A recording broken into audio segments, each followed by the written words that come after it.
Hello everyone, stay on our channel Tech Strength. Size matters, a slim US Air Force can't go toe-to-toe with China. The US Air Force seems to have a size and capabilities problem. Channeling his inner Mike Mullen, a former Navy chief, the head of the US Air Force said this week that those worried about America's shrinking, antique Air Force must account for all the capacity within our allies and partners. But that same logic didn't work for the US Navy in 2005, and it won't help the Air Force today. Years ago, then Chief of Naval Operations Admiral Mike Mullen outlined the new organizational concept of a 1,000 ship Navy. The concept of international naval and maritime collaboration and cooperation is not problematic, per se. What is the problem is that the 1,000 ship Navy gave smart cover to decision makers to let the US Navy stall out in fleet size. Today's Navy is almost exactly the same size as it was in 2005, even as various leaders have repeatedly called for a bigger fleet ever since. Even as threats have changed dramatically in that same time period, while Western coalition warfare has worked well confronting various enemies since the turn of the century. A war with Beijing would be very different. The assumption that friends, allies and partners will all join us is dangerously simplistic. For the fourth time in his presidency, President Biden stated that the US would militarily come to Taiwan's aid if invaded by China. Such an explicit statement of intent implies that our military can defend the island and defeat China. But a recently released report from the Mitchell Institute on the strength of the Air Force says the service does not possess the force capacity,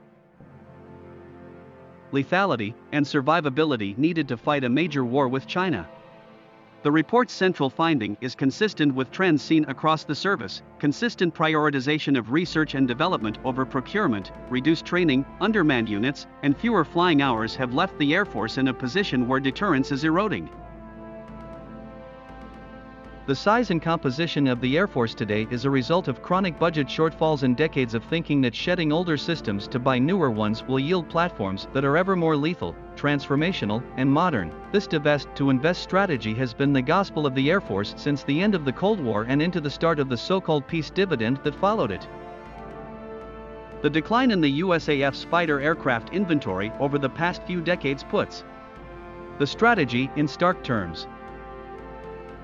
As the Mitchell Institute's report points out, the Air Force had 4,321 fighters at the end of the Cold War. Today it has just 1,420, a near 50% decrease. The Air Force's budget request for fiscal year 2023 continues this trend, cutting 150 aircraft while buying just 82 new airplanes. Slashing the size of the Air Force's aircraft inventory while waiting on the next generation of technology to be fielded leaves the service in a tough spot. There is no guarantee that such technology will be operable on the timeline leaders want, and even less of a guarantee that expected savings will be passed on.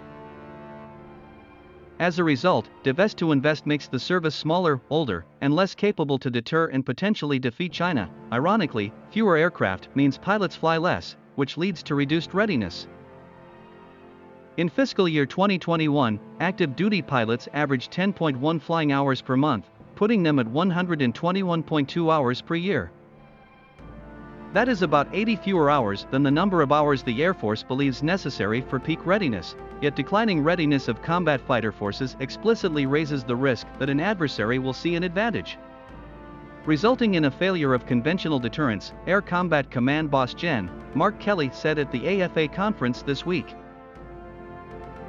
Declaring the era of conventional overmatch over, General Kelly was explicit in stating the size of the combat air forces is well below where various unclassified studies have said they need to be.